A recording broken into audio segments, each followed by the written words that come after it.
Fala galera, esse aqui é o canal Improvisando Cinema. Meu nome é Murilo e hoje é um dia especial porque hoje é a primeira entrevista aqui do canal, né? E eu queria já trazer essas entrevistas com pessoas da área de cinema, né? Ou que são envolvidas com a área do cinema aqui pro canal. E hoje é a nossa primeira, é a primeira vez que eu tô trazendo alguém da área e vamos começar na parte que eu me interesso mais, que é a direção. Então, para isso, eu trouxe o meu amigo Marco Mateus. Ele já vai se apresentar aqui para vocês já. Ele é um diretor de cinema brasileiro. E, Marco, pode se apresentar aí. Fala aí, galera. Beleza? Aqui é o Marco Mateus. Como o Murilo já adiantou para vocês, eu sou diretor com foco mais no cinema indie. Comecei com videoclipe, tal, como sei que muita galera começa, ou seja, como videomaker, né? Então, comecei a fazer os videoclipes ali um pouco mais novo, ali no começo dos 20 anos, assim. Fazia os videoclipes de música eletrônica, tal, levava lá para MTV. E aí, nessa coisa de levar os clipes para a MTV, começou a surgir algumas oportunidades de trabalho. A gente trabalhou com alguns artistas ali que trabalhavam na TV na época, como o Yuji Tamashiro, o Taíde, o René Fernandes da Evo. A gente fez uns trabalhos assim, e também trabalhei muito com produções independentes também, com a molecada aí que fazia hip hop, da periferia. Então a gente fez bastante clipe assim, sempre nessa pegada indizão, sabe? De baixo orçamento, pega a câmera, câmera na mão, vamos filmar na rua, vamos filmar na praia, vamos, sabe, se virar, subir em cima do trem para filmar, um monte de loucura assim, um monte de rolê doido que a gente fazia sempre em produções de orçamento mais otimizado. Galera, já deixa o seu like aí no vídeo, já comenta aí, já compartilha esse vídeo, se inscreva no canal quem não é inscrito, porque o bate-papo aqui vai ser bem legal, beleza? Bom, é... Marco, é... É uma pergunta meio. É uma pergunta meio comum, né? Até hoje em dia até piada, né? Mas como que nasceu essa vontade de querer fazer cinema? Foi um filme? Foi algum momento da sua vida? Como que você falou assim, ó, caramba, eu preciso trabalhar com cinema, preciso fazer cinema? Sim, na verdade foi o seguinte, tá? Ali para o fim no início dos anos 2000, fim dos anos 90, que eu era estudante, fazia aula assim, escola normal, né? Tinha uma professora que dava um projeto de inglês que você tinha que fazer uma história em inglês, sempre usando música, tal, e era para fazer em vídeo. E Sim. naquela época não era tão comum celular, tal, e eu era meio que o único da sala que tinha uma câmera assim, porque meu pai sempre filmava as coisas de família, tal, não era nada profissional. Uhum. Aí eu acabava fazendo os vídeos da turma toda, todos os trabalhos, vamos chamar o Marco, porque o Marco tem a câmera, o Marco filma, etc. E, de certa maneira, havia um festival na escola que você pegava os trabalhos de todas as classes e você colocava assim no festival, num telão enorme, como se fosse um cinema e tinha o quê? Tinha 600 pessoas assistindo os seus vídeos. Então, era uma maneira da gente se aparecer também, mano. Sim. Adolescente gosta de estar em evidência, adolescente gosta de chamar atenção. Aí eu falei, porra, deixa eu aproveitar essa oportunidade aí. E eu sempre tive um humor meio ácido, né? Uhum. Então a gente fazia os nossos vídeos sempre com coisas assim esdrúxulas, sabe? É, fazer umas histórias engraçadas, filmando a privada cheia de dejetos ali, aquele tipo de zoeira de moleque Bem de na época do quinta Hermes, série. Hermes e Renato, né? Mais ou menos. Isso, era mais ou menos nessa época, começo dos anos 2000, Jackass também, então a gente fazia uns vídeos meio de Jackass, a gente pegava, ia naqueles carrinhos de supermercado e fazia aquelas histórias bem toscas, Sim. e de certa maneira os vídeos começaram a ganhar uma fama ali no colégio, que o pessoal fala, mano, ó, os vídeos desse moleque aí é engraçado, foi meio que, foi isso que Começando começou, aí. né? Isso. Aí, progressivamente, todo ano, esses festivais no meu colégio, no Meninópolis, eram tipo assim um sucesso e todo mundo esperava. E aí acontecia várias coisas, tipo, de repente, num vídeo, um rapaz zoava a mãe de outro, aí rolava briga, a galera teve uma vez que pegou a cadeira, jogou no outro. Pô, Era sempre aquela bagunça. Porque, mano, é molecada, né? molecada, coisa de moleque. Então foi Aí, esse o início da nossa, como é que fala? dessa coisa de cinema. À Inclusive, vontade, né? quando a gente foi para Porto Seguro, que foi aquela viagem, né, que tem todo o terceiro colegial vai, o pessoal falou, Marco, leva a câmera e faz um documentário disso, porque eu já tinha essa fama. Eu levei a câmera, filmei toda a nossa viagem, autorei em DVDs e vendi por 50 conto ali. A galera toda comprou, então foi a primeira vez que eu ganhei dinheiro com audiovisual. Caramba. Foi fazendo esses DVDs ali para a galera. E, meu, foi o quê? Foi uns 50, 60 alunos que comprou. Deu uma graninha boa, assim, Sim, é. para quem tinha 17 anos, né? Não, naquela, tipo assim, hoje em dia eu não vejo, mais vejo em stories, TikTok, essas coisas, essas viagens. Imagina na época, tipo assim, só você com a câmera, só você tinha aquele registro, tá ligado? Então, tipo, todo Na mundo ia pra época, cima de você. isso, na época foi 2004 que a gente viajou, não tinha essas coisas de celular. É, Ainda era então. aquelas câmeras na fita, meio vintage até, né? Então eu era meio que um dos únicos com uma câmera ali registrando a viagem. Hoje em dia é normal, todo mundo com o Sim, é. celular Levando o filmando e celular e tal. filma. Lá era diferente. E, e quando, tipo assim, quando foi essa virada, tipo assim, do amador, que você percebeu que você era amador, para uma coisa mais profissional? Tipo assim, pô, eu posso ser um profissional disso, tipo, eu posso trabalhar com isso. Então, na verdade foi assim, eu comecei a produzir música eletrônica, né? Sim. E, e eu falei assim, bom, a gente precisa de um videoclipe, só que a gente não tinha dinheiro para fazer um videoclipe. Então eu pensei o seguinte, cara, e se a gente fizer um clipe barato, sem custo, mas que desse viral? Então a gente ficou pensando assim nas ideias.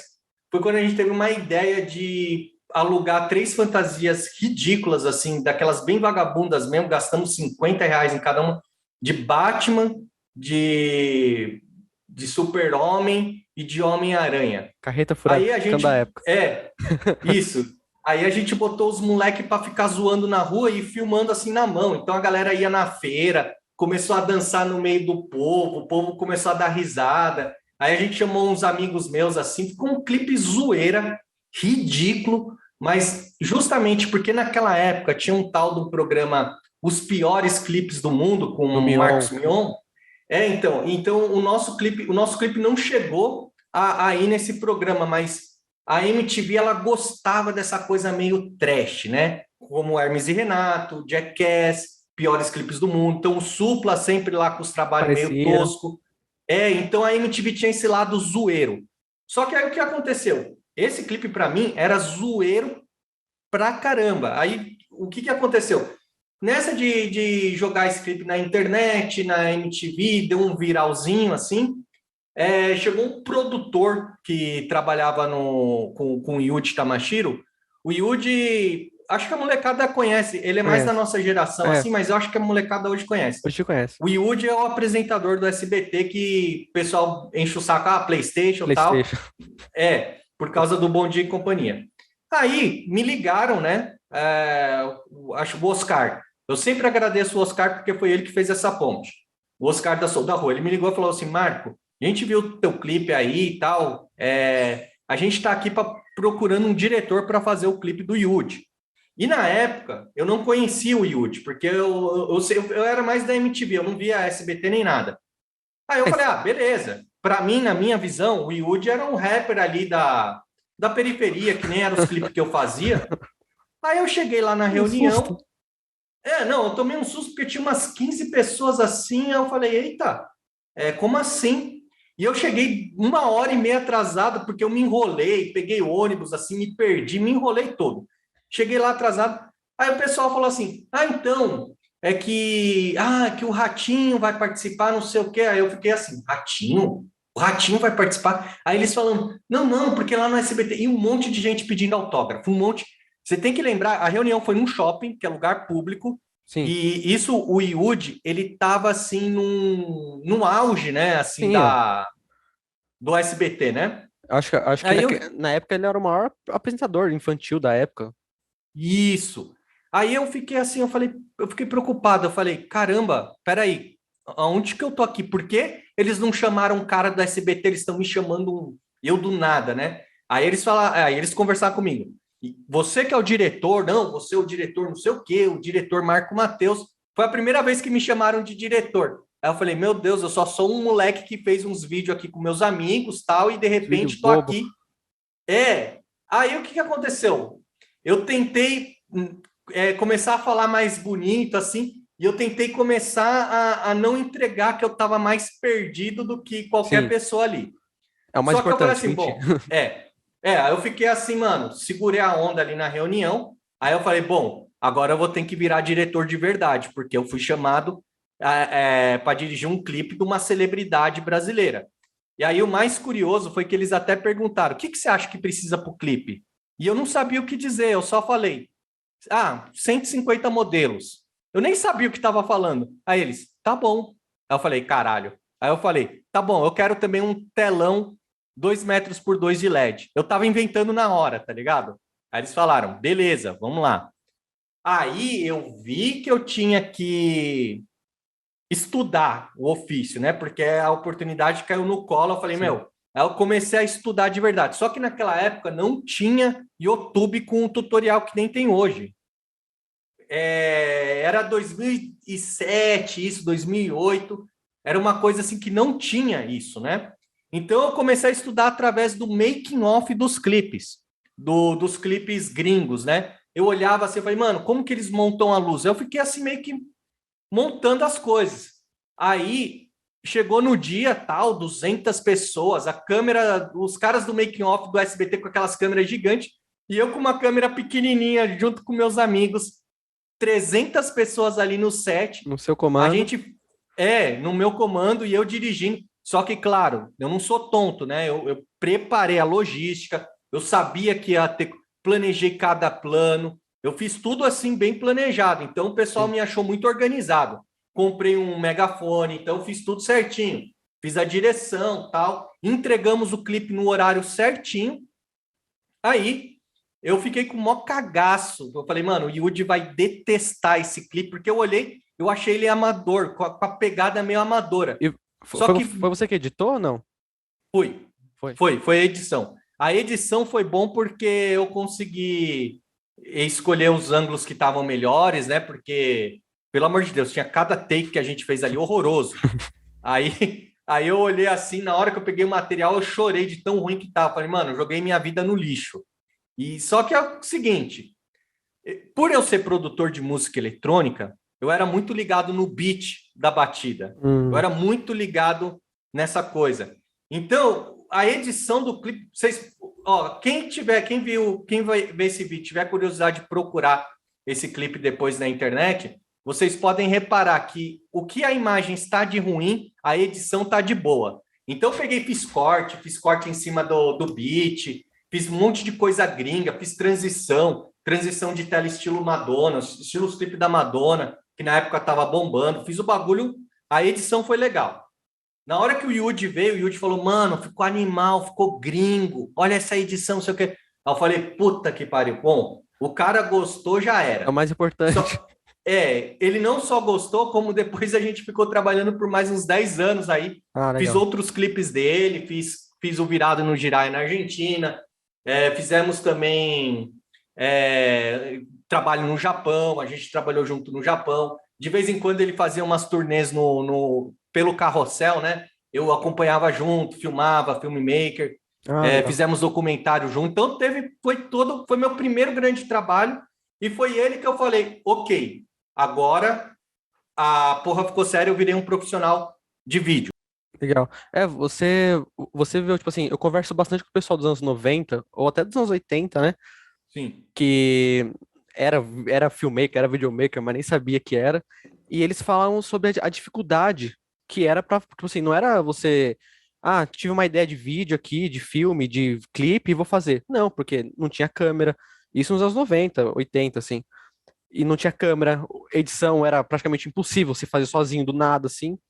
E a galera dos anos 2000, assim, né, que é mais na sua época, é essa transição que já aparece um YouTube ali, as câmeras digitais, né, que Eu acho que começa, a revolução surgiu principalmente nas DLSRs, sim, na Canon 5D, 7D, até na T3i, que é mais acessível. Por quê? Porque foram as primeiras câmeras de baixo custo com possibilidade de trocar lentes, de você usar as lentes de fotografia para gravar vídeos. Então, isso aí trouxe, a gente perdeu aquela linguagem de vídeo e trouxe a linguagem do cinema para a molecada da periferia colocar e fazer seus vídeos. Então, isso aí foi revolucionário, no meu ponto de vista, Sim. é as DLSRs. Claro, isso que você falou também. O fato do Premiere, dos programas mais baratos, o computador também ficando mais acessível. Teve um monte de, de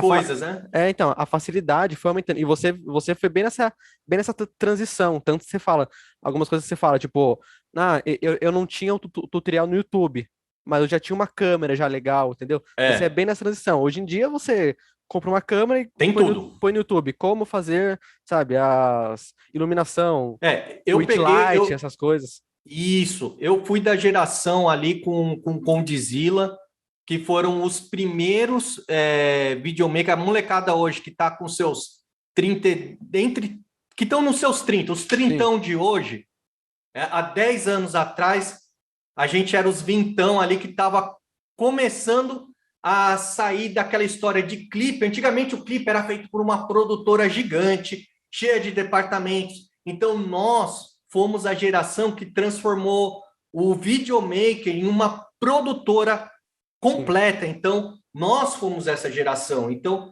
os primeiros, a molecada que começou ali naquela época fazendo esses vídeos, acabou que pegou um oceano azul de clipes, né? Principalmente a galera do funk, então pegou um oceano azul. Foi essa transição. Os clipes ficaram baratos, mas eles conseguiram manter uma qualidade competitiva com as grandes produtoras. Então você pode hoje, um moleque ali que está na periferia, tem uma câmera mais simples, uma T3i, um moleque com bom gosto, sabendo olhar bem os lugares, usando programas gratuitos, pode tirar uma qualidade cinematográfica compatível com as grandes produções. Sim, concordo plenamente. Hoje em dia a facilidade tá muito acessível, né? Tá muito acessível. Sim. Basta você dar igual eu falo, só dar um Google lá que você consegue, você acha tudo. Com certeza. Tudo. Até mesmo, tipo assim, eu não sei editar, né? Qual programa? No YouTube tem lá, aprenda a editar, faça transição, tem muito, tipo assim, eles pegam um filme, por exemplo, de super-herói, por exemplo, de Vingadores, faça a cor do seu filme ser a mesma cor do filme dos Vingadores, sabe? Hoje o mundo tá muito acessível, muito acessível. E, cara, aí veio a transição dos clipes para o cinema, para você começar a fazer seu primeiro filme, né? Certo. Como é que foi? Vamos falar desse, tipo assim, não da transição especificamente, mas como foi sair dos clipes e, tipo assim, agora eu vou fazer um filme, uma coisa mais calma, coisa mais longa. Sim, na verdade foi bem assim. Como eu sempre me acostumei a fazer clipes, trabalhos na rua, câmera na mão, eu sempre fui diretorzão raiz, tá? Sim. Eu sempre fui, assim, bem raizão. E eu andei reparando que a galera da faculdade de cinema, que eu tinha vários amigos que faziam cinema, justamente por conta de eu estar envolvido nessa coisa do audiovisual, eu comecei a fazer uns amigos ali. E aí eu percebia que o pessoal era muito burocrático, assim. Parece que a galera, às vezes, estuda cinema, começa a ficar muito... Não, tem que fechar a rua, tem que fazer não sei o que. Eu falei, meu amigo, que porra de fechar a rua? A rua é logadouro público, pega essa câmera na mão, dá play aí, vai embora. E o pessoal achava que eu era meio louco, né? E só que o que acontece? Eu fiz uma viagem com meus amigos, isso lá para 2006, 2007, aquela coisa, a gente se formou na escola e o que a gente vai fazer? Puta, vamos fazer um mochilão na América do Sul. Aí fui eu, mais 2 amigos meus e a gente eu levei a minha câmera, porque eu já tinha filmado ali aquela viagem, Porto Seguro e tal, levei uma câmera pequena assim e tal, e eu fui filmando a viagem. Então a gente pegou, como é que fala? Pegou o Trem da Morte, foi para Machu Picchu, rodou a América Latina toda, mochilão de molecada, né? Sim. Tudo ali com 20 anos, tudo empolgadão, e a gente filmou tudo. Aí eu editei deu 1h30.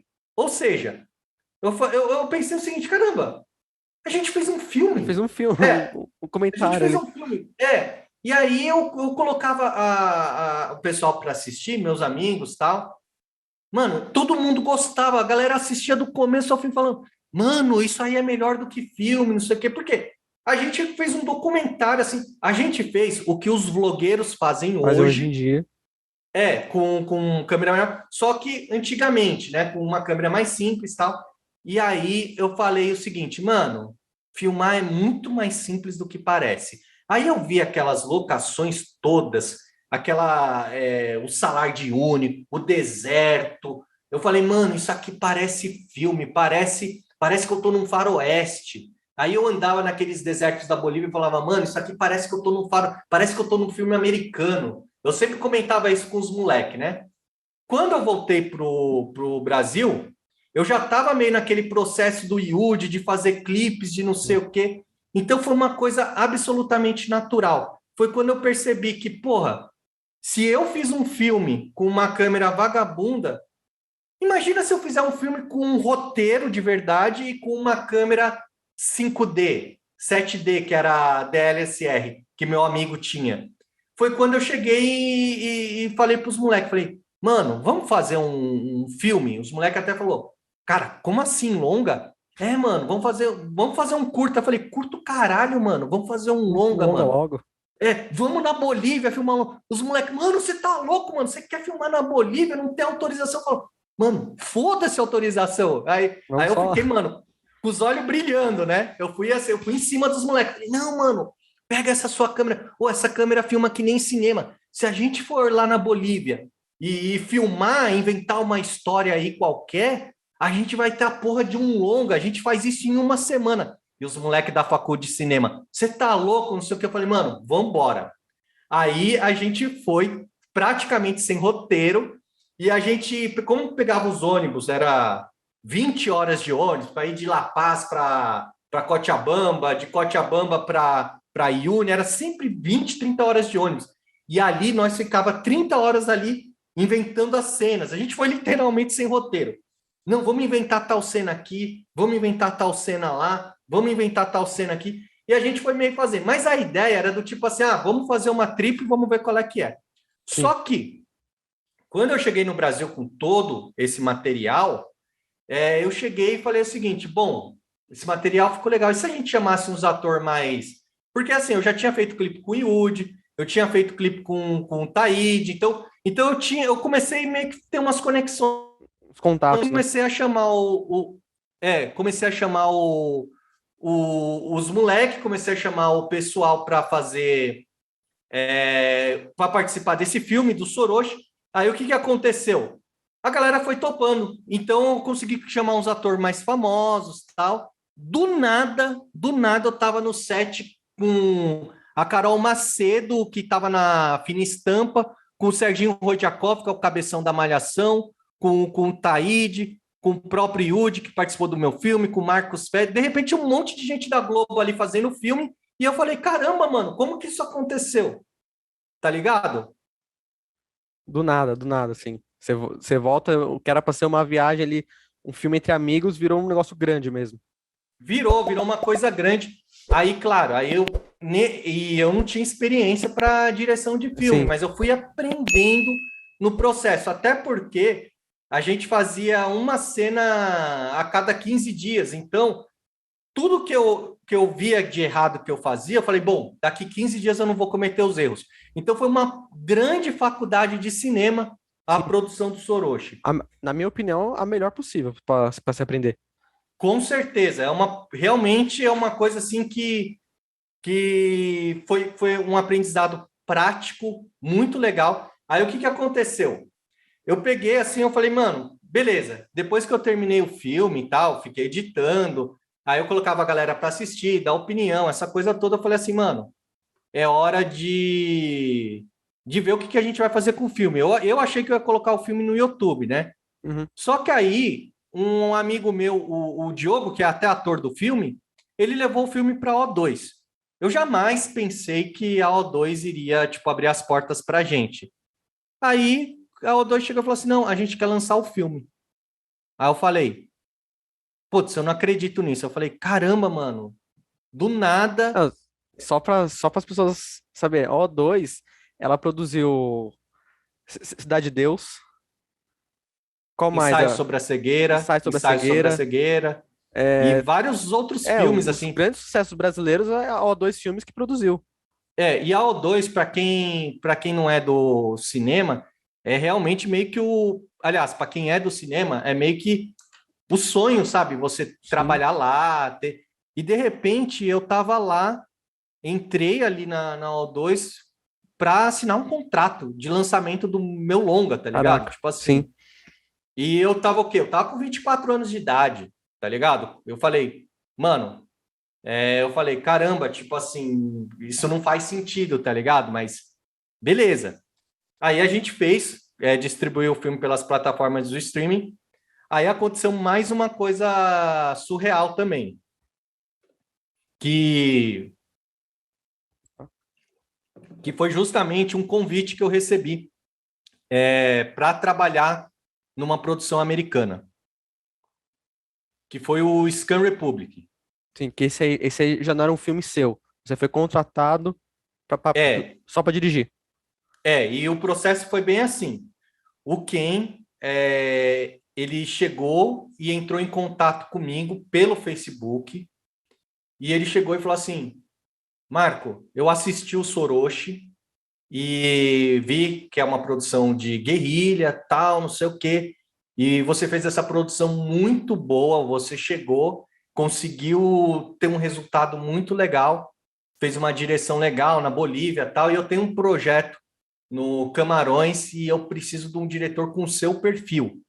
E na hora que eu falei isso, eu falei, mano, puta, nem acredito, velho. Acho que não vai acontecer, não. E foi um ano e meio de conversa no Facebook, entendendo, e troca roteiro aqui, blá, blá, blá. E aí sim a gente foi chamado para fazer o Scam Republic, que é um filme americano de guerrilha. Mas assim, é que o de guerrilha americano é É diferente do de diferente, é guerrilha diferente. brasileiro. Porque só o que ele gastou com a passagem minha e da minha equipe já deu o orçamento inteiro do Soroshi, O né? guerreiro americano é o luxo brasileiro. Mas é de guerrilha. A gente chegou Sim, lá, sim, sim. produção assim é bem indizão, tal. E foi uma produção muito louca. A gente ficou ali 5 semanas ali no Camarões e foi assim um bagulho muito louco. A gente chegou até a ser preso ali porque, como é que fala?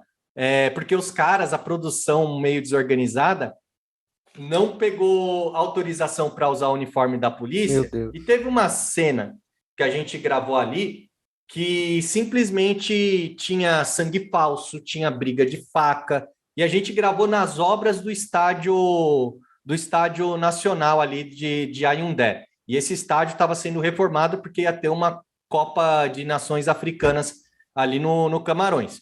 Então era um lugar de evidência ali e a gente conseguiu autorização ali com os caras que estavam trabalhando para gravar o filme ali nas obras. Uhum. Então a gente pegou aquele visual absurdo, um monte de trator, de caminhão, de coisa, e a gente fez uma cena de ação ali que envolvia facada, que envolvia briga, que envolvia um monte de coisas assim, e nisso chamou a atenção dos populares, né? Então juntou mais de 200 pessoas.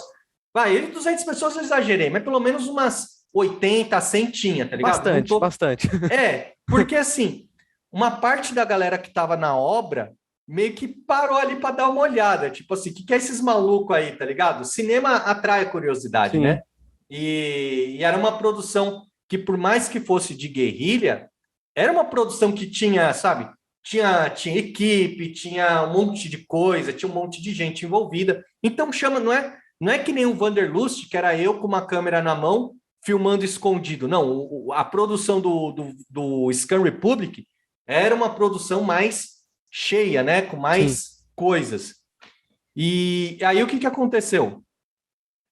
A polícia chegou, viu aquela confusão, o policial perguntou: quem que é o responsável? Mano, todo mundo que estava ali apontou para mim, por duas razões. Primeiro, porque eu era o diretor e eu estava ali falando, gritando, blá blá blá, dirigindo, etc. Mas eu acho que o segundo fator é justamente porque eu era meio que o único branco ali. Porque o pessoal da equipe que era branco também, os americanos, eles não estavam naquele momento, né? Hum, O produtor, o Jacob, o Vitor Miranda, que até fez a fotografia do filme, que também é branco, ele, naquela hora que os policiais chegaram, ele saiu de fininho. E aí só sobrou para mim, né? Aí a gente foi para a delegacia, fomos atuados com um monte de infrações, né? Uso, indevido, tumulto, tumulto. tumulto, sabe, gravar nas obras também, proibido. Teve também a questão do uso dos uniformes dos policiais sem autorização. Acho que foi umas 5, 6 infrações que a gente cometeu. E foi um processo tenso, porque eu fiquei ali umas 6, 7 horas. Caramba, bastante tempo, hein? Fiquei umas 6, 7 horas. Depoimento, aquelas fotinho tradicional, né? Que o cara tira da frente, de lado, tá ligado? Aquelas fotinho, as fotos do crime, tá ligado? Eu falei, Ah, porra, daqui um foi, tempo, foi engraçado, daqui uns 15 anos vai ter lá, fotos do diretor Marco Mateus preso, é, sei lá, fotinha assim, tá ligado? Saíram na... sim. Mas Não, foi mas... um processo engraçado, foi uma aventura, porque, de certa maneira, aquele dia foi o clímax do filme e era o último dia de gravação. A produção era tão desorganizada que a gente gravou o clímax do filme no dia de ir embora. Aí o que acontece? Quando a gente estava indo embora, assim, depois dessa confusão toda, a gente estava para perder o avião. Aí o produtor, o Ken, chegou e falou pro taxista: acelera, acelera. Aí o taxista me atropela um cara de bike, sabe? Aí juntou mais a confusão e a gente para perder o avião e aquela confusão depois de ser preso, tudo isso no mesmo dia. O cara atropela, mano. Só que o cara, assim, sabe, foi um atropelamento, ele ficou meio que mancando. O Mancando, que o sim. produtor fez? Tirou $50 pro cara parar, pro cara não encher o saco. Ó, pega aí 50. O cara me pegou $50 mancando e saiu. Sim. E aí, vambora, vambora, vambora. Não, E nessa que a gente foi embora, no caminho do aeroporto, bicho, todo mundo ali com a emoção, a adrenalina, a flor da pele. Até o produtor, o Ken, né? Começou a chorar, velho. Começou a chorar. Tipo assim, ele não tava acreditando.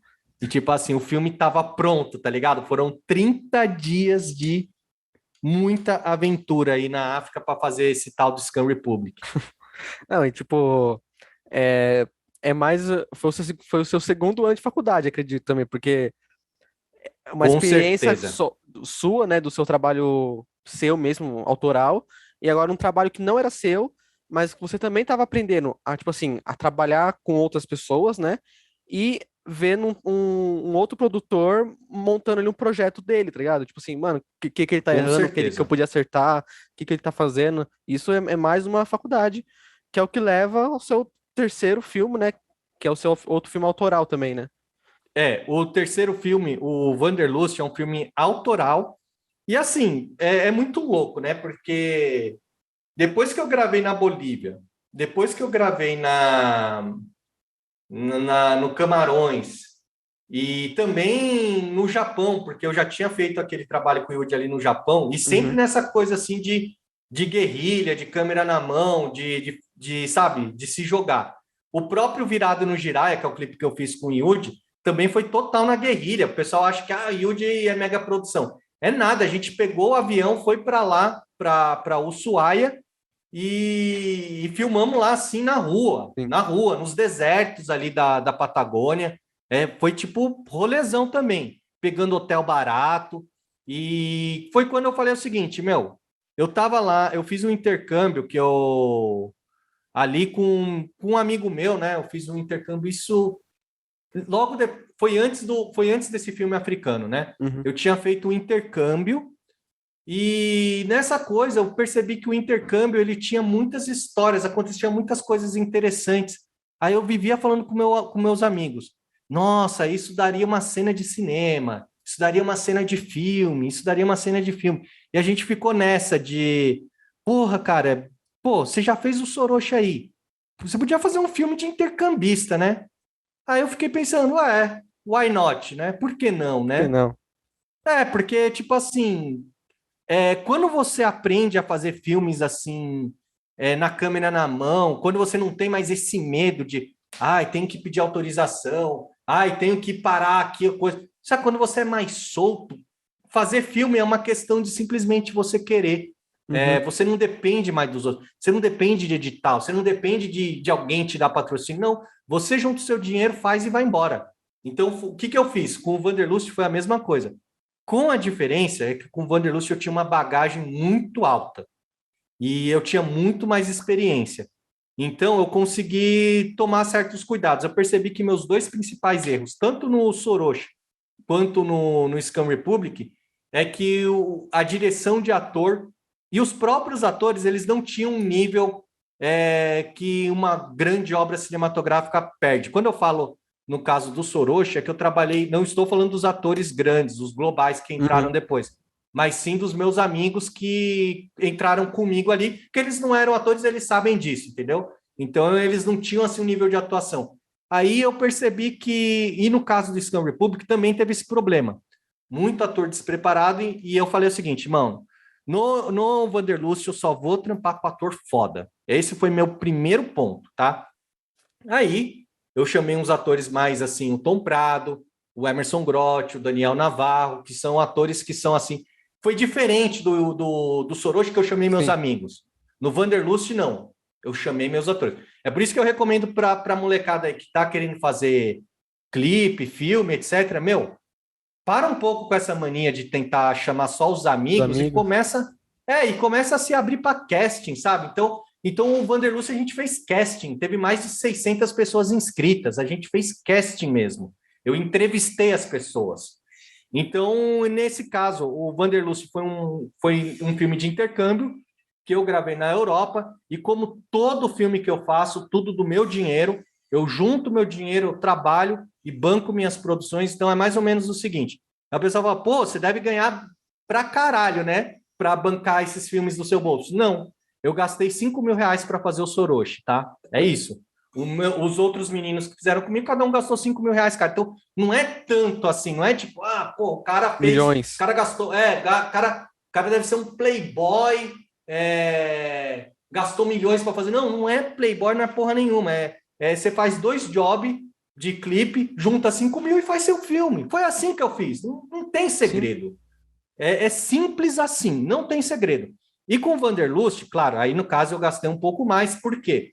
Porque ali não era para filmar na Bolívia, era para filmar na Europa. E eu Exigir fui um pouco mais, né?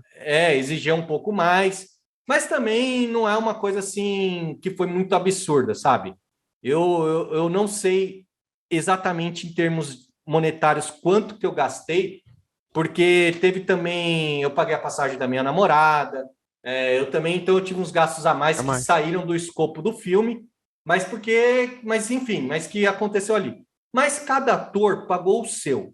Então, só para vocês não ficarem sem resposta, quanto foi o budget do Wanderlust, eu diria que foi uma média de 2.000 euros para cada pessoa em média, e o filme total deve ter custado uns 18.000 euros, o que hoje dá por volta de uns 60, 70 mil reais, mas na época que eu filmei, em 2017, deu 45 mil reais, 50 mil reais, uma coisa assim. Como foi dividido entre muitas pessoas, então não ficou tão pesado. Eu acho que uns 7 mil para cada, uma coisa assim em média, tá? E aí a gente gravou esse vídeo, né? Foi, como é que fala? Foi um mês de gravação e 2 anos de edição. E a gente gravou em 6 países no total. Inclusive, teve uma coisa que foi muito engraçada, né? Foi que nesse meio tempo, eu estava sofrendo muito com o material do Wanderlust, porque eu fui muito ambicioso, eu fiquei muito confiante com essa história do Scam Republic, e eu fiz um roteiro muito complexo. Eu criei um roteiro que eu não consegui executar. Eu sei muito Então, bem como é isso. eu acabei criando um roteiro muito complexo. Então, na hora de editar, eu perdi muita cena, ficou muito mal executado, fotografia ruim.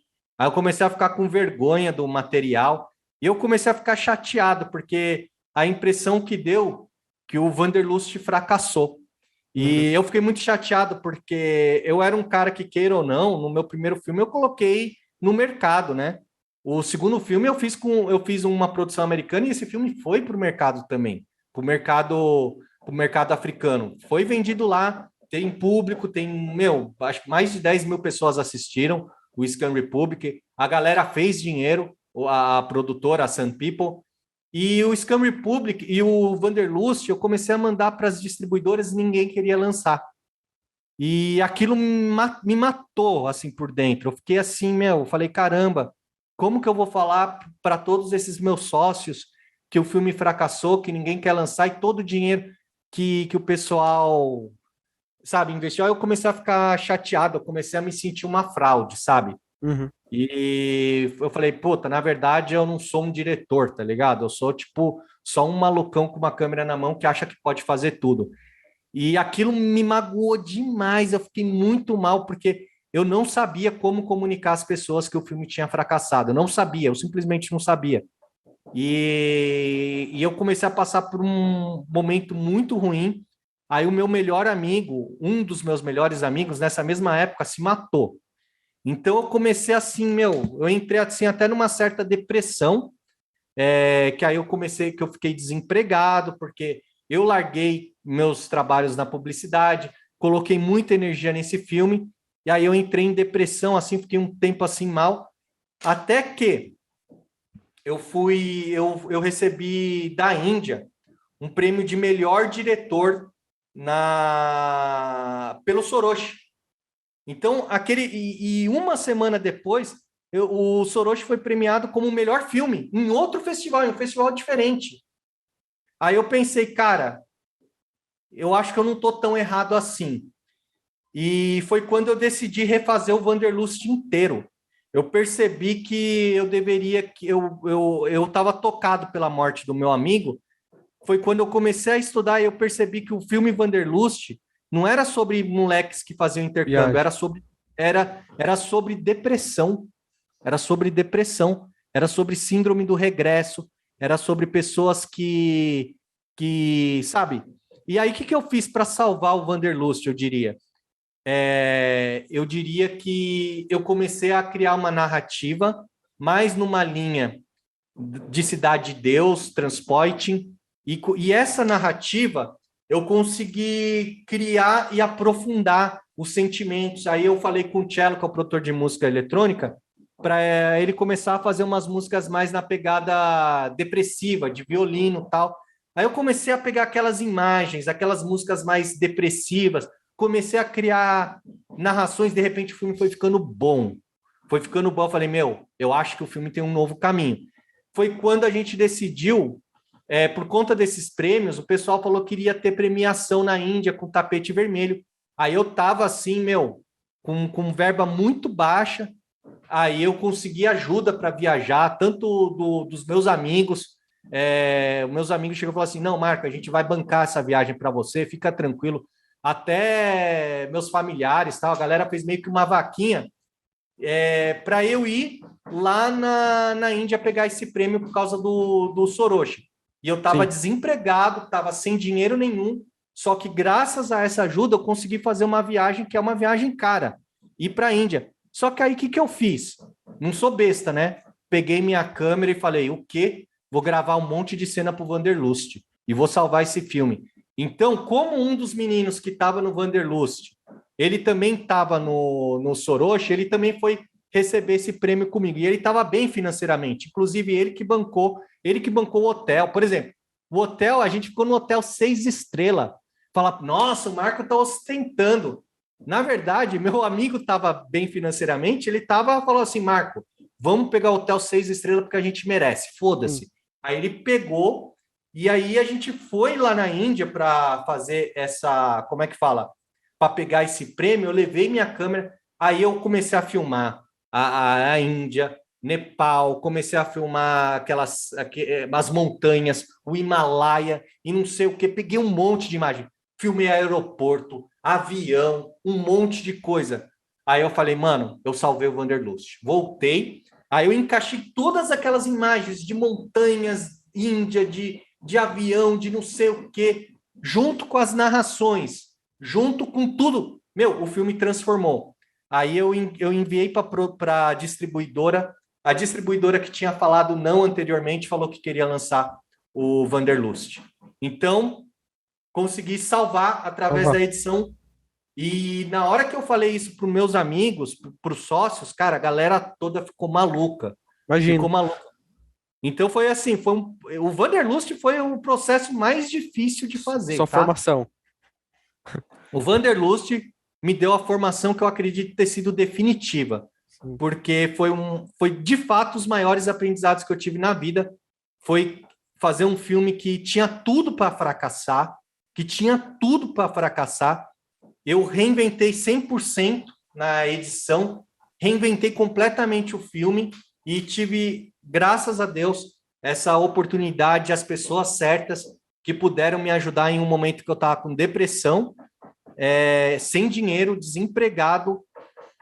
Assim, foi assim o pior ano da minha vida, mas no pior ano da minha vida, no fundo do poço, Você se eu tive a reinventou. felicidade, de isso aqui não é storyteller, tá? Isso aqui é Sim. real, tá? Não tô aqui enfeitando, não tô aqui, nem ficou com depressão porra nenhuma. Não, fiquei com depressão mesmo, de tomar remédio, de fazer tratamento. Isso aqui não é storyteller, é pura realidade. A gente foi premiar, ganhou esse prêmio em 2018. Foi em 2000, eu filmei o Wanderlust em 2017. Em 2018 eu fui para pegar esse prêmio aí, que eu fui com meus amigos, tal. Gravamos um monte de cena para o Wanderlust. Em janeiro de 2018 meu amigo se matou e tudo isso aí, toda essa cadeia de eventos, eu consegui amarrar, condensar e refazer o filme.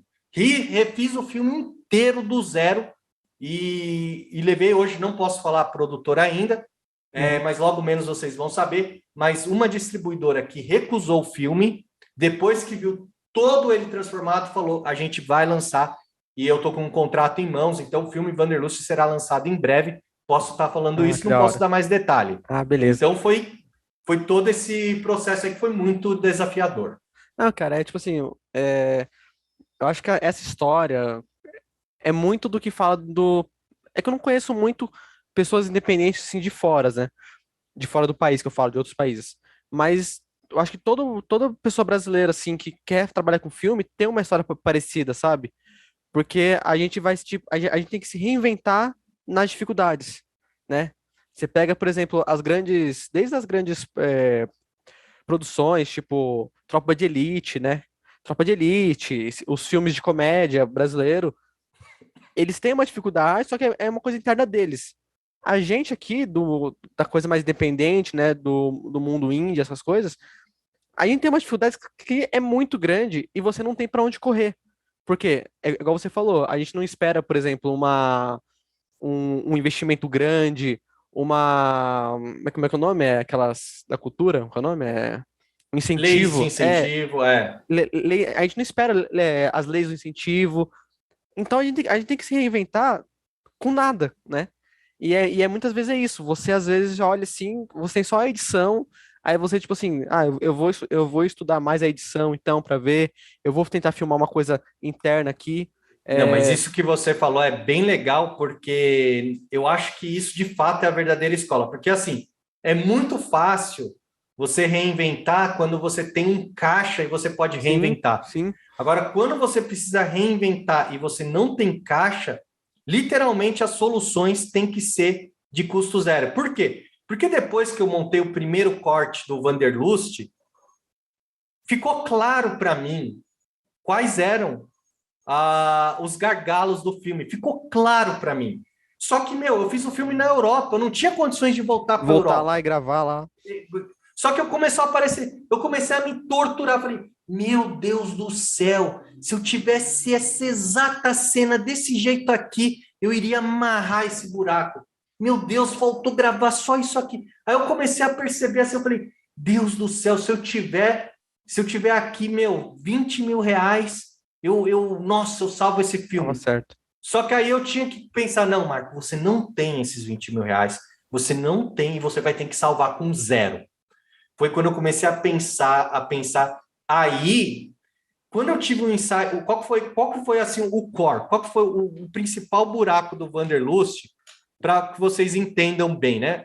A gente tinha um buraco que ele não tinha uma mensagem. Isso a gente arrumou quando a gente passou a tratar o filme sobre depressão. Essa foi a primeira... Deixou o filme profundo, tá? Uhum. É questão da música. O cello, ele tem uma mão muito boa para fazer músicas cinematográficas. Então, a música cinematográfica salvou muito, mas salvou demais o filme, porque você vê aquela música que parece, assim, do Hans Zimmer, porque o cello, ele tem essa mão, ele tem esse talento. Então, a música estilo Hans Zimmer, umas imagens bonitonas ali do personagem no trem, né? Daquela aquela coisa bonita, violinos, orquestrações, e uma narração legal, ao estilo Cidade de Deus, ao estilo Transformers, não uma narração besta, uma Sim. narração profunda, com filosofia por trás, sabe, com clareza, com ideias interessantes. Na hora que eu pude misturar a música, as imagens e a narração, detalhe, a música é feita a custo zero, porque o cello, ele tem um estúdio na casa dele, então ele chega e faz a música dele, ele não tem que contratar um estúdio, então é feita a custo zero. Claro, tem o tempo dele, mas quando eu falo custo aqui, não estou me referindo ao tempo, estou falando custo fiduciário mesmo, dinheiro. Sim. O cello, ele conseguiu fazer a custo zero. Foi quando eu percebi uma coisa, bom, já que o personagem vai narrar o filme, talvez eu percebi que esse personagem, ele não passava a tristeza de alguns eventos que eu precisava. Por exemplo, um amigo morria, nenhuma das cenas mostrava ele triste. Mostrava triste. Aí eu falei, caramba, mano, mas que porra é essa? O cara é mó frio. E isso estava desconectando o público da história. O público fala, mano, mas o que é esse robô sem sentimentos, né? Aí eu falei, tá, mas como que eu vou fazer? Eu vou voltar para a Irlanda e vou gravar o cara lá chorando ali nas ruas de Paris? Não vai dar para fazer isso, né? Foi quando eu tive uma ideia. Eu falei, já sei, eu vou transformar esse cara num youtuber. Aí eu chamei o Navarro para vir aqui na minha casa, e aí eu criei todas as cenas, todas as narrações, e ele reagindo às narrações. Ou seja, quando ele vai contar no youtuber do amigo dele, ele chora.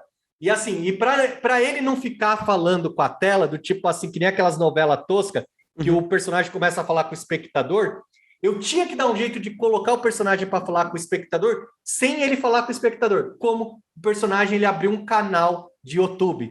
Então ele chega a falar, e aí, família, não sei o quê, pô, tô indo para a Europa aqui. Então é como se ele estivesse falando com o público da internet dele, mas na verdade ele está falando com o espectador. Sim. Então foi na hora que eu tive esse insight, eu falei, caramba, mano, salvei o filme. Liguei pro Navarro, falei, Navarro, corre aqui em casa que a gente vai salvar o filme. Aí ele veio, o Navarro sempre prestativo. O Navarro falou, Marco, o que você precisar fazer para melhorar o filme, eu tô aí. Isso foi uma coisa muito boa, porque no Soroshi, eu queria gravar umas cenas extras, todo mundo, de novo com esse filme, vai se fuder, eu não vou mais gravar, mas que saco, esquece esse filme. No Wanderlust, não. No Wanderlust, o Navarro e o Tom falavam para mim sempre, né? Marco, o que você precisar, a gente regrava. Quer regravar o filme inteiro? Não importa, a gente vai estar com você. Cara, essa foi a melhor coisa que eu poderia ouvir na vida. Sim. Então, eles me deram a tranquilidade para poder salvar o filme. E foi graças a essa tranquilidade que eles me deram que eu pude também salvar o Wanderlust a ponto de hoje ser uma obra que eu tenho orgulho. Tem orgulho. Durante muito tempo, durante uns 2 anos, assim, eu falei, mano, esse filme é um lixo. Aí, com os ajustes certos, com os ajustes finos, com essa coisa, hoje eu falo, pô, legal, o Wanderlust é legal. Hoje eu tenho orgulho do Wanderlust. Mas, assim, foi um processo muito difícil mesmo. Principalmente nesse ponto que você falou, de realmente ser criativo com zero. Com zero custo. Mas aí eu falo para vocês uma coisa, né? A narrativa, quando bem usada, e quando eu falo bem usada, eu falo assim, é estilo Transporting, estilo Cidade de Deus. Não é narrativa chulé, tá? Se a narrativa for chulé, ela estraga o seu filme. Mas se a narrativa for bem usada, você consegue aprofundar e passar conceitos. Por exemplo, deixar bem claro para você. em Berlim, quando a gente estava gravando as cenas do Wanderlust, eu dirigi o Navarro para ficar cansado. Eu falei, Navarro, você tá aqui, mano, há 2 dias dormindo na rua, tal. Então, o cansado, ele ficou meio desanimado. Aí eu pude pegar aquelas imagens que ele estava cansado e com uma música de violino e com a narrativa dele, eu transformei ele num cara depressivo. Então, eu reinventei. O que eu dirigi ele como cansado, na edição se transformou depressivo. Depressivo. Entendeu? Sim. Então, isso aí foi uma coisa que ficou muito legal. Não, e tipo, tipo assim, e você contando essas histórias, né, me vem duas histórias de dois filmes grandes, né, que também tem um pouco a ver. A primeira é do Tropa de Elite, que quando chegou lá na ilha de edição, o filme foi totalmente mudado porque a narrativa não estava funcionando, né, o do filme do Tropa de Elite. Aí Sim, o Daniel Rezende, que é o montador do filme, sem, sem regravar nenhuma cena, assim, ele conseguiu mudar o filme colocando. Ele só pediu pro Wagner Moura, né, fazer essa narração, né? E exatamente. transformando o Capitão Nascimento no protagonista, e o filme foi um estouro aqui no Brasil, né? Um filme Com que já certeza. se tornou histórico. Disso também, né? Tipo, de mudar a narração, mudar o foco, né? Às vezes O, falam que tem, tipo assim, três filmes para se fazer: o do roteiro, o que grava e o que monta, né? O que edita, né? com E certeza. às vezes são três filmes diferentes que você faz ali e Sim, você não sabe. com certeza. O seu filme do roteiro é um. Quando você grava, você vai ter muitos imprevistos, principalmente nós que somos da guerrilha, né? Quando a gente grava, a gente vai ter muito imprevisto. A gente vai, cara, eventualmente coisas boas vão acontecer, coisas ruins vão acontecer. E aí a montagem, definitivamente, hoje eu falo com segurança que a edição é o processo que mais interfere no filme. Assim, eu falo com muita segurança. Uma edição, cara, pode salvar o filme. É um minutinho que você tira do seu filme, pode salvar o seu filme inteiro. Então, no caso do Wanderlust, eu comecei com a ideia, mano, eu quero fazer um filme de 1h90.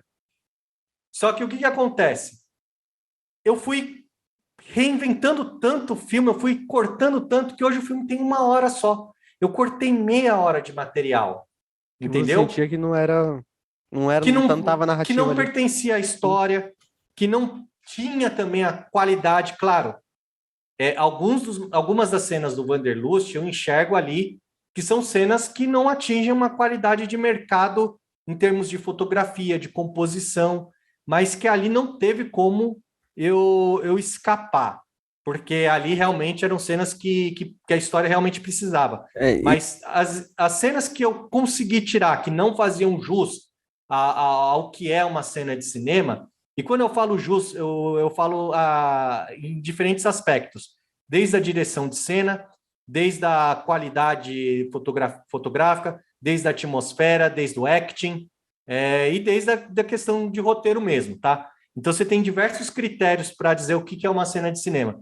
E algumas das cenas do filme Wanderlust não atingiam todos os critérios, ou a maioria deles eu fui tirando.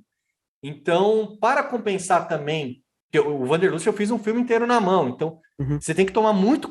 Fazer filme na mão não é algo recomendável, porque dá praticidade, dá velocidade, mas o risco de parecer amador, de ficar com linguagem de YouTube, perder a linguagem cinematográfica, porque a linguagem cinematográfica também tem muito a ver com composição, com a maneira que você enquadra, com a lente que você usa.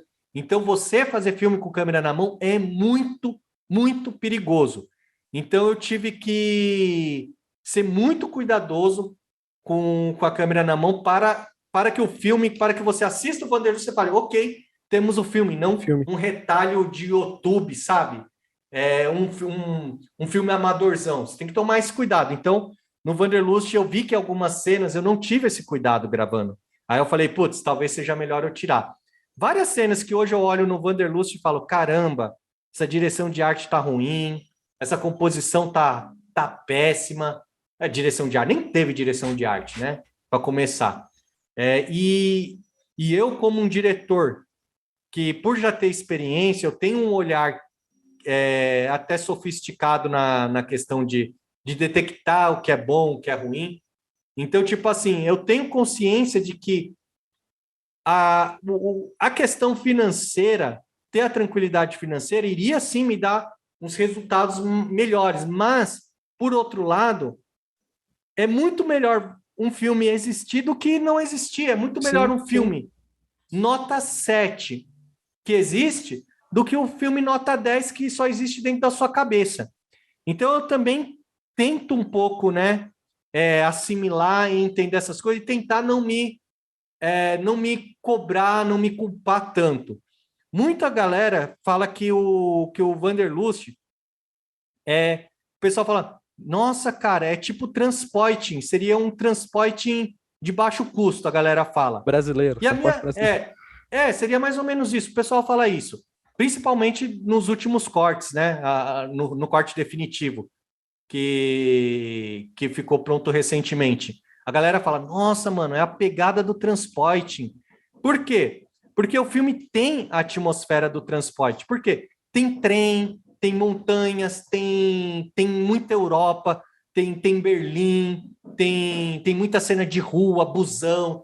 Então tem essa coisa visceral do transporte, mas também tem músicas que são parecidas com o transporte. Tem também uma narrativa que é uma narrativa existencial ao estilo do transporte. Tem também essa coisa de road movie urbano, né? O que é o road movie urbano? É metrô, é trem, essa coisa, estamos na rua aqui, estamos andando no centro, estamos, sabe? Então o filme tem muito dessa, então ele tem essa atmosfera de como se fosse um transporte. Só que, claro, nós que somos diretores, a gente tem um filme que tá na nossa cabeça, que é o que a gente chama do verdadeiro filme. E o filme que a gente conseguiu produzir. E o diretor de custo baixo tem que entender que não vai produzir o que você essa está é a pensando. vida. Essa é a vida do cineasta de guerrilha. Então você tem que entender que você tem um filme na sua cabeça e você tem um filme que você vai conseguir produzir. E você não pode ficar maluco com isso, entendeu? Cara, até voltando até um pouco no assunto lá atrás, do Hermes e Renato. Eu achei o documentário do Hermes e Renato, né? E eles falam sobre isso, que quando eles foram pra MTV, eles tinham que pensar, tipo assim, tá, galera, a gente tá agora pra uma produção que é maior, vai ter um dinheiro ali por trás, só que a gente não pode perder essa cabeça, nossa, que foi o que levou a gente até aqui, de tentar fazer, tipo assim, o Gubertor é o vestido, o Gubertor é a cortina, o Gubertor é as coisas, porque essa é a nossa graça, né? Esse é o nosso, isso que torna a gente, né? E o cineasta independente, isso, tem muito disso. Ele tem que ter essa consciência, tipo assim, caramba, Você não vai fazer o novo Star Wars. não vai Entenda fazer. isso. Você não vai fazer o novo Star Mas Wars. você pode fazer o seu filme, tá ligado? Você pode fazer o melhor. E que seja bom também, porque assim, o público, a grande verdade, ele tá consciente para consumir filmes de guerrilha. Tanto é que o filme mais rentável da história é de guerrilha, é o Atividade Paranormal. Paranormal. Rendeu R$ 1 bilhão e é de guerrilha. É de guerrilha. Não é filme de baixo orçamento, é filme de guerrilha. Então você tem uma série de filmes de guerrilha que chegaram no mercado, uma série de filmes de guerrilha que tiveram sucesso. Inclusive, aqui eu vou até falar uma coisa para você. O próximo filme que nós vamos fazer, que é o Rage Pill, Tempos de Ódio, vai ser mais um filme de guerrilha, com a diferença que o Soroshi, eu fiz um filme só... Eu nem sei porque eu fiz o Soroshi, foi uma coisa meio doida. O Wanderlust acabou sendo um filme com uma certa carga de pessoalidade, que não necessariamente é ruim, mas não necessariamente é bom também. Você fazer um filme com... Às vezes, teve a morte do meu amigo, que eu quis... Então, acabou sendo um filme que tem uma coisa por trás ali. Uma autoralidade. Essa autoralidade, ela não é necessariamente tão boa quando a gente fala de produtos. A gente tem que entender o nosso filme como um produto como qualquer outro, um produto de mercado, como um produto que dê lucro, tá?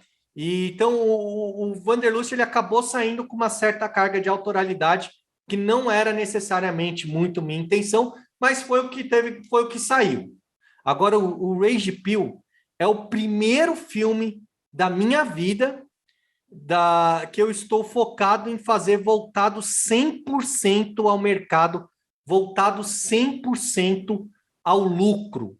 Assim, 100%. É o filme mais inteligente possível. É um filme que foi feito literalmente com estudo de demanda, tá, o que as pessoas querem ver, qual tipo de assunto que está em pauta, qual que é o nicho que vamos trabalhar, qual que é o mercado que vamos atingir, qual que vai ser a nossa estratégia, como que podemos lucrar, como que podemos, através do marketing digital, monetizar essa produção, quanto que a gente tem que gastar e quanto que a gente precisa fazer, tanto de marketing quanto... Então, o filme Rage Pill é um filme que foi completamente estruturado, estudado, desenvolvido com único foco no financeiro. Por quê? Eu já não estou mais preocupado com portfólio, eu já não estou mais preocupado em deixar a minha mensagem para o mundo. Eu acho que a minha mensagem para o mundo foi ali no Wanderlust. Se o Wanderlust vai lucrar ou não, eu não posso garantir. Quem pode garantir?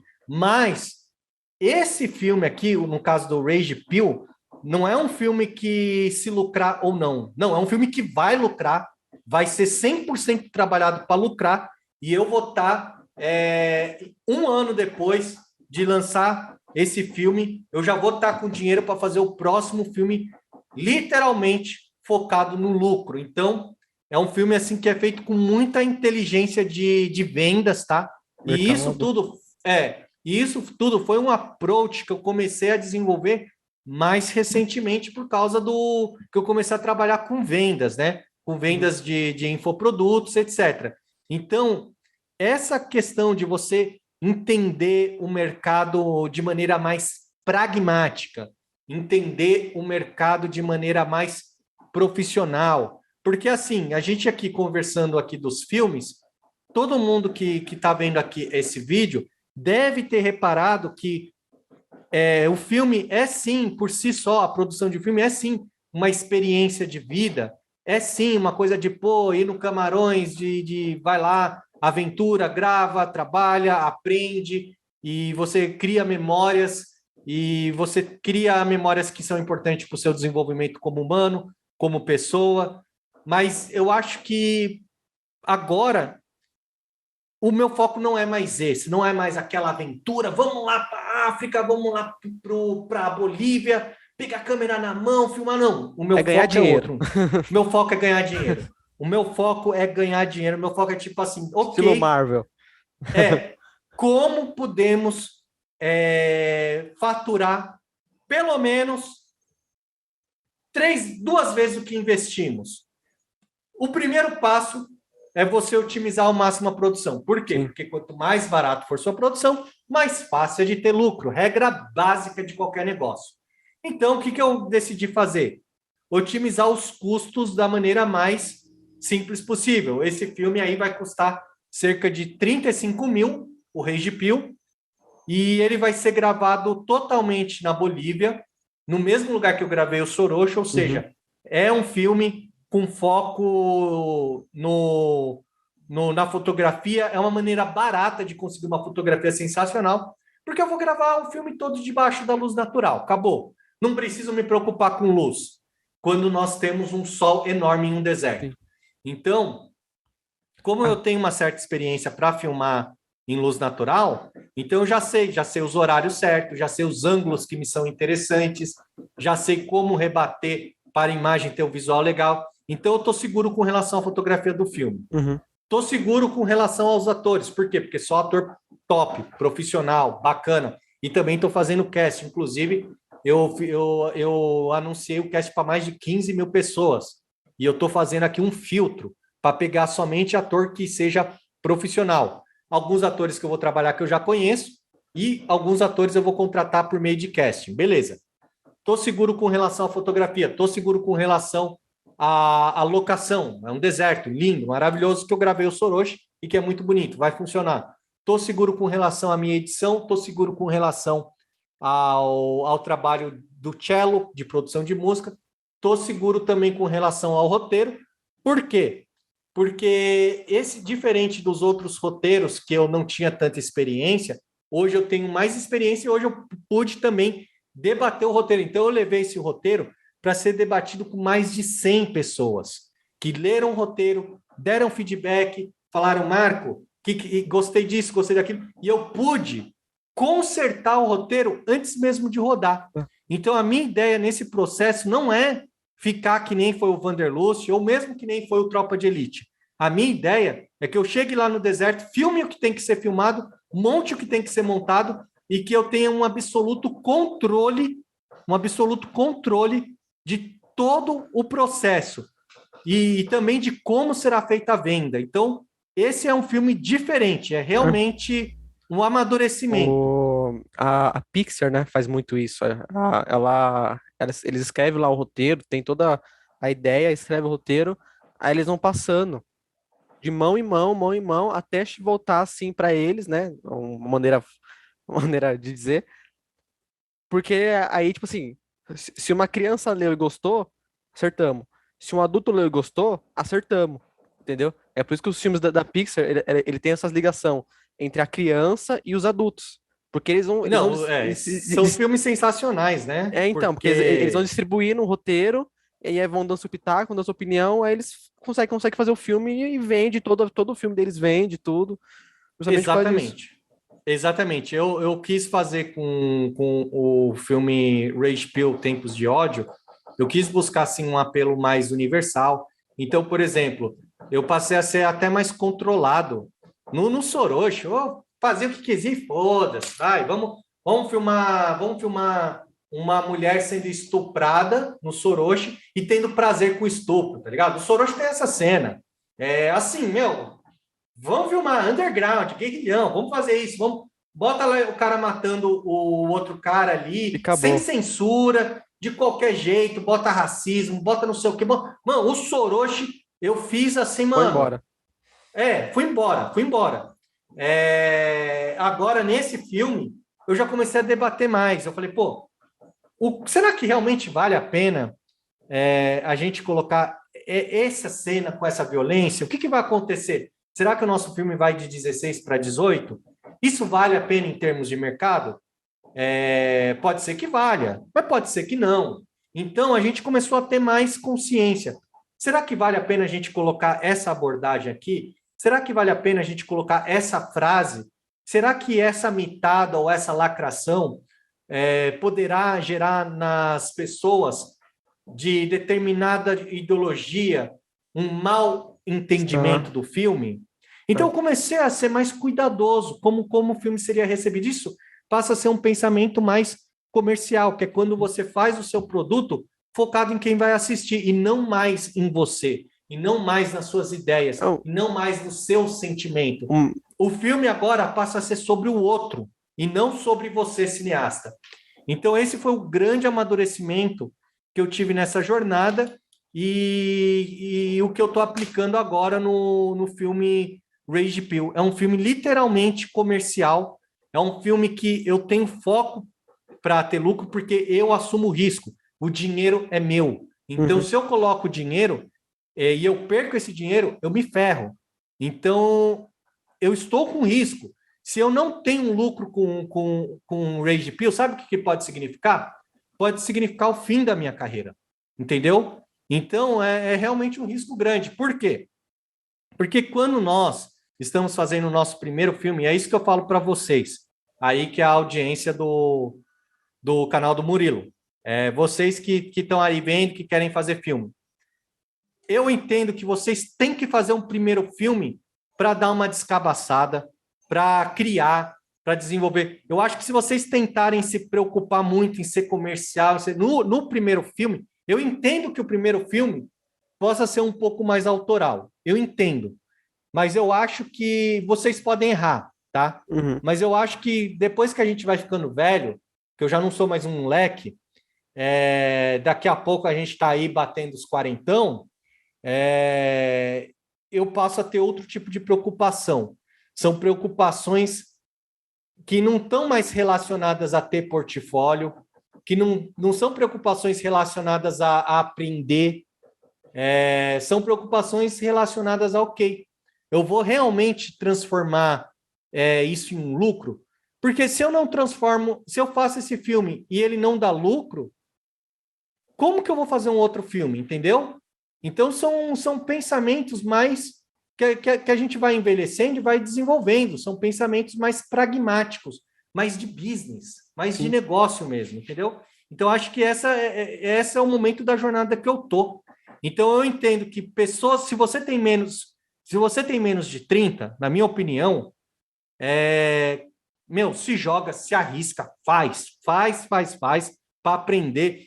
Se seu filme não for essa maravilha toda, beleza.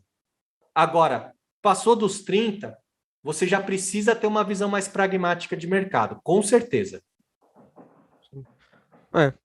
Claro, não estou aqui cagando regra, Não, entendeu? Isso aqui é pelo menos a minha opinião. sim. Não quero aqui cagar regra, entendeu? Eu entendo completamente, porque eu já comentei aqui no canal todo, né, que eu também sou diretor e estou começando uma carreira também, né? Ou tentando começar uma carreira. Mas, e é muito isso também, tipo, às vezes você se preocupa, tipo, quando eu vou escrever uma história, eu vou escrever alguma coisa, eu me preocupo, tipo, será que as pessoas vão gostar disso mesmo? Será que eu tô fazendo? Mas daí eu penso, cara, é melhor fazer. É melhor fazer e vamos ver, sabe? Porque pra mim também é fazendo que se aprende, sabe? Não tem, eu acho que não tem outro jeito. Não, e outra coisa, Murilo, que é muito importante, quanto mais você faz, menos místico o filme fica, Sim. porque a galera tem aquela coisa do tipo assim, nossa, o longa, uma coisa mística, o auge da carreira, o longa, a gente fica muito preocupado porque a gente fica muito nessa ideia de que filme, porra, é só aquela coisa gigante de Hollywood, não sei o quê. Não, Mas, pode. pô, você pode ter filmes menores com um potencial de mercado, você pode ter uma carreira no cinema começando com filmes mais simples, tá? Então, tipo assim, o que eu recomendo para vocês, para você que está vendo, e para todo mundo que está assistindo, é importante que o primeiro filme você não tente se travar tanto, não tente colocar muitos obstáculos, não tente ficar muito preocupado, senão você vai ficar adiando pelo resto da vida. E uma parte relevante do aprendizado vai ser ali no corte da edição. Então, você nunca vai estar 100% pronto no seu primeiro filme. É natural que no seu primeiro filme você cometa muitos erros que você só vai perceber na edição, né? Você só vai perceber ali na hora que estiver montando o filme. Agora, no meu caso, eu também fui assim. Muitos dos meus erros. É que no meu caso, porque eu tive, de certa maneira, um certo sucesso com o Soroshi, tá? E que acaba saindo um pouco assim. Às vezes o pessoal até fala que, porra, eu fiz filme, não consegui colocar nem no YouTube de tão ruim que foi. Pô, você fez um filme, tu pegou prêmio, tu colocou. Qual que foi a minha diferença? Eu acho que foram 3 coisas, tá? Primeiro lugar, de certa maneira, eu já fazia clipes, né? Eu fazia clipe com o Yudi, fazia clipe com. Eu já tinha uma certa Uhum. experiênciazinha com clipe, tá? Eu já atendia cliente, então eu vim com uma certa bagagem. E às vezes o cineasta ele não tem essa bagagem. Às vezes a bagagem do cineasta é uma bagagem mais voltada a ficar vendo filme, lendo roteiro, estudando, e não há nada de errado com isso. A questão é que uma hora tu vai ter que ir para o set. É ali Se que o não bicho pega. for atendendo, exatamente. E se não for atendendo clientes, vai ser fazendo tua obra autoral. Então, o que acontece? O fato de eu ter tido uma experiência de set, por exemplo, ali no Yudi, naquele clipão do Yudi que eu fiz, eu já cometi muitos erros que eu já não cometi no Soroshi porque eu aprendi ali no Yudi. Então, o Soroshi, ele acabou sendo uma obra que, mesmo sendo um filme de estreia, ele teve uma qualidade compatível ao mercado profissional. Por quê? Porque a gente já tinha essa experiência. Uhum. Se você não tem essa experiência, tudo bem, vai na fé, mas assim, você tem que estar ciente, você tem que ter as expectativas certas. Por quê? Você tem que se colocar no seu lugar atual e entender o seguinte, meu, eu vou fazer um filme que, acima de tudo, vai ser para aprender. E você seja honesto com seus parceiros. Fala assim, olha, vamos fazer um filme aqui e vamos ver o que sai. Não vamos achar que, porra, o nosso filme vai lá para o Sundance e vai ganhar prêmio de melhor filme, ou o nosso filme vai ser bilionário porque o Atividade Paranormal ganhou bilhões. Não, vai mais na manha, com as expectativas um pouco mais baixo, faz um clipe simples, não se enrola, não fica 5 anos fazendo esse filme, faz um filme mais simples, um filme que você grave em 3 meses e você fica ali 4, 5 meses editando no seu tempo livre, vai na manha, vai devagar, 4 atores no máximo, faz 1 ou 2 locações, simplifica a sua vida. Pô, mas a minha casa é feia para filmar, então vai pro Guarujá, vai lá pra porra do Guarujá, faz um filme na praia. A praia é bonito, tem mar, vai ficar legal o teu filme, vai ficar com visual legal. Puta, tá ruim para fazer fotografia dentro de casa, que não é fácil, tem que ter luz legal, tem que rebater, tem que fazer a coisa bacana. Grava um filme em luz natural, sabe? Facilita a sua vida. Não inventa de colocar 300 atores, não inventa de colocar, sei lá, um monte de ator famoso, um monte... Eu falo o seguinte, o Soroshi não é um exemplo de como fazer filme, tá? Não é. O Soroshi, eu inventei de fazer o filme na Bolívia.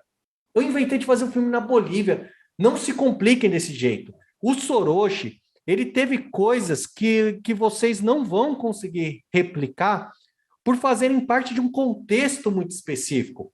E eu tive algumas sortes também. Claro que eu ter ido na Bolívia deu para o Soroshi um peso visual que ajudou sim no lançamento com o 2. Mas, porra, vale mesmo vocês gastarem uma grana para gravar no exterior? Às vezes vale mais você chegar aí na tua cidade mesmo, ver um canto legal. Pô, a minha cidade não tá legal. É fazer um filme mais simples, para você tirar do papel, para você dar Simples, só fazer. essa descabaçada. Pô, beleza, terminou. Aí sim, de repente, no segundo, aí tu vai fazer mais mercado logo, aí tu vai com mais coisa, aí tu pode pensar mais, tá? No meu caso, eu tive também, o Soroshi, ele me deu a oportunidade de fazer um filme numa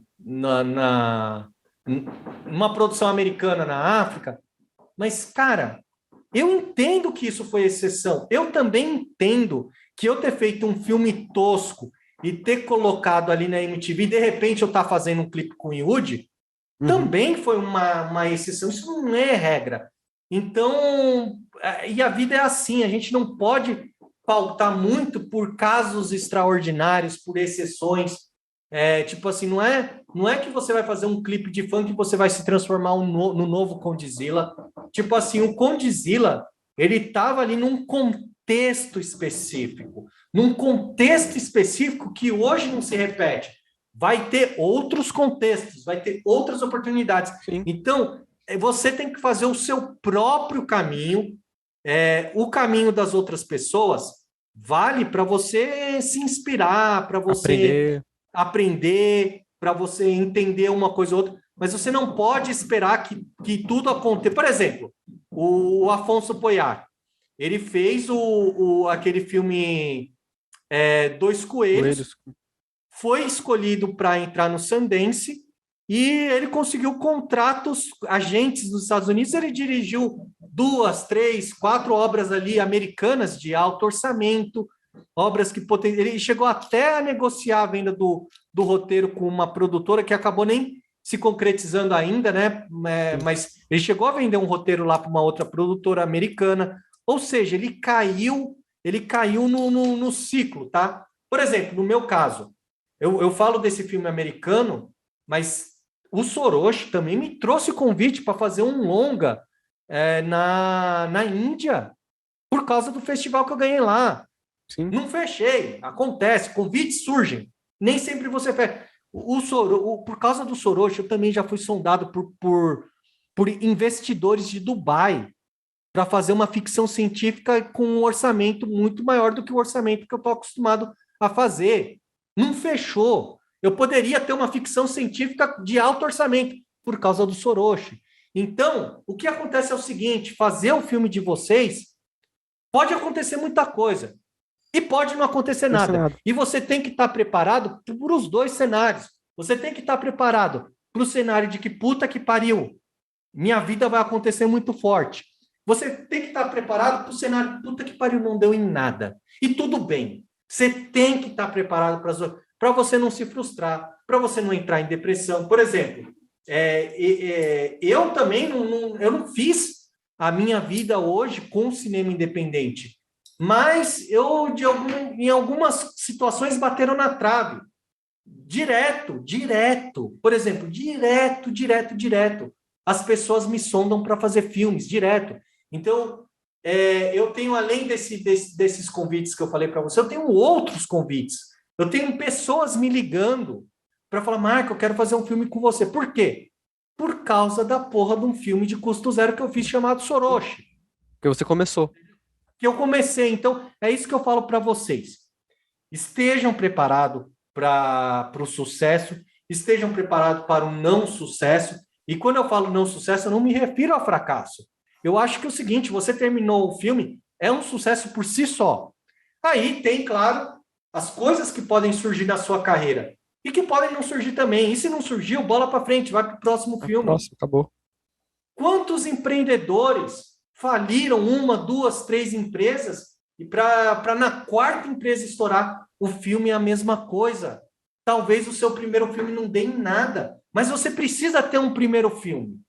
Entendeu? Você precisa ter. Então eu falo para vocês: não esperem as condições ideais, tá?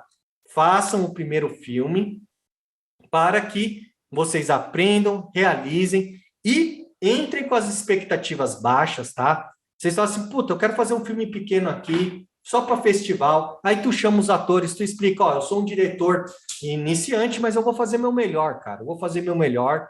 Eu vou dar o meu sangue para fazer um trabalho legal. É isso que eu espero de vocês também. E, mano, e vocês juntos se unem, façam o melhor e vê o que sai. Fechou. Então, é isso aí, galera. Um grande bate-papo aí sobre.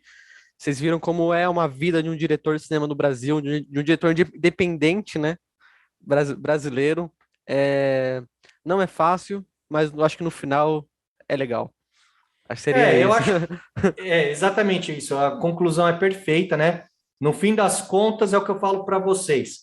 Todo aprendizado, todas as memórias que a gente une, tudo que acontece acaba sendo isso mesmo. É desafiador, mas é legal. Eu queria também aproveitar aqui, Pode falar. o Murilo, para também divulgar aí também os nossos produtos digitais, os nossos Por favor. infoprodutos, tá? Então, as pessoas que eventualmente quiser aprender a fazer filmes de custo próximo de zero com aderência ao mercado, ou seja, fazer um filme que, ainda que seja de custo zero, você tome as decisões certas para que você potencialize a qualidade do seu filme para aumentar a sua chance de jogar no mercado, de poder lançar e de poder, claro, receber eventuais sondagens, convites, prêmios e fazer com que a sua carreira acelere. Então, o nosso treinamento Cineasta Indie é focado. Vou pegar esses 20, todos esses aprendizados que eu tive, que vocês ficaram sabendo aqui, eu condensei num passo a passo. Então você não precisa se ferrar, que nem eu me ferrei no Wanderlust. Por quê? Porque no treinamento eu já vou falar tudo para vocês. Olha, quais foram meus erros no Soroshi? Esse erro, esse aqui. Se você fizer isso, vai ter essa consequência. Se você não fizer, você não vai ter essa consequência. Então você pode, com esse treinamento Cineasta Indie, acelerar o resultado do seu filme. Não estou aqui falando que você vai ser um novo Tarantino, até porque eu não sou o novo Tarantino. Não estou aqui falando que você vai ficar milionário, até porque eu também não fiquei milionário, pelo amor de Deus. Mas o que eu posso garantir uma coisa é que, se teve uma coisa que eu fiz certo na minha carreira, foi fazer filmes com qualidade de mercado a ponto de eu conseguir assinar distribuição para todos os meus filmes. Então, alguma coisa eu fiz certo, tá? E é justamente essa coisa que eu fiz certo que eu ensino no nosso treinamento. Como você pode fazer um filme de custo próximo de zero, tá? Sem edital, gastando pouco, gastando 1.000, 2.000, 10 mil reais. Aí você divide isso, fazer um filme com poucas pessoas, tá? Com equipe pequena. Por exemplo, o Wanderlust foi feito por 3 pessoas. É essa a ideia. Esquece essa coisa de 100 pessoas, 200 pessoas. Não, mano. Vai você filma, você chama mais um amigo para te ajudar a segurar o rebatedor e vocês dois dividem a edição e já era. Acabou. É filme pequeno, poucas pessoas envolvidas, sabe? Filme simples, mas sem abrir mão do potencial de mercado, tá? Sem abrir mão. Então, eu vou te ensinar, puta, como que você vai filmar para não ficar com visual ruim. Por exemplo, eu joguei muita cena fora porque eu não fiz a filmagem certa. Então, no nosso treinamento, você vai ver e vai aprender a filmar da maneira certa. Para quê? Para que você não passe por todos os problemas que eu passei no Wanderlust. Eu não quero que você faça seu filme e depois fique meses se fudendo. Eu quero que você faça seu filme tomando as decisões corretas para otimizar o seu custo, facilitar a sua produção e potencializar a possibilidade de você ter um contrato assinado com uma grande distribuidora. E se tem uma coisa que eu posso prometer, eu posso garantir, é que o que você vai aprender nesse treinamento vai, de fato, potencializar a questão de você conseguir lançar seu filme no mercado. E não é só isso. Eu também vou te dar documentos que você precisa, como tirar o CPB da Ancine. Você só imagina, você faz o filme inteiro, aí você não consegue tirar o CPB porque não tem contrato, não sabe quais documentos são necessários. Pô, você tem que saber a diferença, o que é direitos patrimoniais, o que é direito de receita, quem que são os autores da obra. Você tem que ter tudo isso claro e as pessoas se confundem. Por quê? Porque ficar procurando informação no Google, tudo bagunçada. Não, vai no certo. Eu botei 3 filmes no mercado, eu coloquei, eu tenho o CPB das minhas obras, eu sei quais são os documentos que a Ancine pede, e eu não só sei, como eu tenho os modelos de contrato, é só você pegar e copiar. Então, tipo assim, é realmente para facilitar a tua vida. Você vai saber tudo que é necessário, gestão, planejamento, roteiro, como fazer um roteiro minimalista, simples, barato, entendeu? Então é isso aí, tá? Então, se você quer iniciar a sua carreira do jeito certo, poupando energia, poupando gasto, aqui nesse vídeo vai ter um link aqui para você fazer a inscrição Tem para algum o lugar aqui, método. Tá aí na inscrição do. Tá em algum lugar, Tá em tá? algum Vocês lugar vão por aqui. achar. Vocês vão achar, ela tá aqui, bem grande. Tá aí, então o próprio Murilo é um dos nossos alunos, ele está inscrito no método Cineasta Indie. Então, é isso aí, galera. Façam, então, os seus filmes, façam suas obras, não esperem as condições ideais, mas, se possível, façam a obra já na direção certa, ouvindo quem já passou por esse caminho que vocês vão passar e vocês vão acelerar os seus resultados, vão acelerar a sua produção. E, se Deus quiser, eu quero ver você com o filme pronto e você vai me chamar. Quem é aluno meu, vai me chamar para pré-estreia e eu vou. Eu dou um jeito de ir, tá bom? Seja lá onde for, eu dou um jeito de ir, porque eu quero ver, eu quero assistir, eu quero estar na pré-estreia do filme de vocês. Eu quero estar ali tomando um vinhozinho que vocês vão preparar ali para os convidados, né? É, lógico. É o mais importante. Um coquetelzinho, né? Coquetelzinho, tapete vermelho ali, essas coisas. Economizem no filme e gastem na pré-estreia, que é luxo. Que é mais legal, lógico. Você quer vender seu filme? Tem que fazer isso, tem que fazer uma social. Pois é. E olha, e vale a pena, viu? E a gente fala aqui em tom de piada, mas uma pré-estreia com os críticos, com os youtubers, com a galera que trabalha, olha, dá certo, viu? A galera vai falar do seu filme, legal. vai dar retorno. Inclusive, o próprio Marquese falou isso para mim. Marquese é um diretor de teatro. Ele falou isso, mano, a gente capricha bastante nas pré-estreias, porque isso aí dá burburinho, gera network. Então, piadas à parte, olha, fica de olho, fica a dica. Sim. E o curso é bem legal mesmo, o curso me ajudou demais e me ajuda, né? E o legal é que ele é um curso também que você pode revisitar ele também, né? Tipo, você tá com uma dúvida, aí você volta, você assiste de novo, você faz de novo. Então é bem legal, eu tô fazendo e vale muito a pena e ajuda bastante. Fechou? E então é isso, galera. Obrigado pelo vídeo, obrigado, Marco, por ter aceitado aí o convite. E vocês acabaram de conhecer um pouco da carreira do Marco e de como que é a vida, né, de um diretor. E, bom, curte aí, já comenta aí o que vocês já acharam, quem aí quer se envolver mais com cinema, quem aí já está envolvido, quem aí esse papo ajudou, sei lá, qualquer coisa, comenta aí embaixo. Se inscreva no canal quem não é inscrito, quem é novo aqui, beleza? E tem um monte de vídeo aí pra trás aí de filme, de série, de filme de super-herói, tem um monte de filme aí pra trás aí que vocês vão ver no nosso canal. Fechou, galera? Meu nome é Murilo, canal Improvisando Cinema e valeu, até a próxima.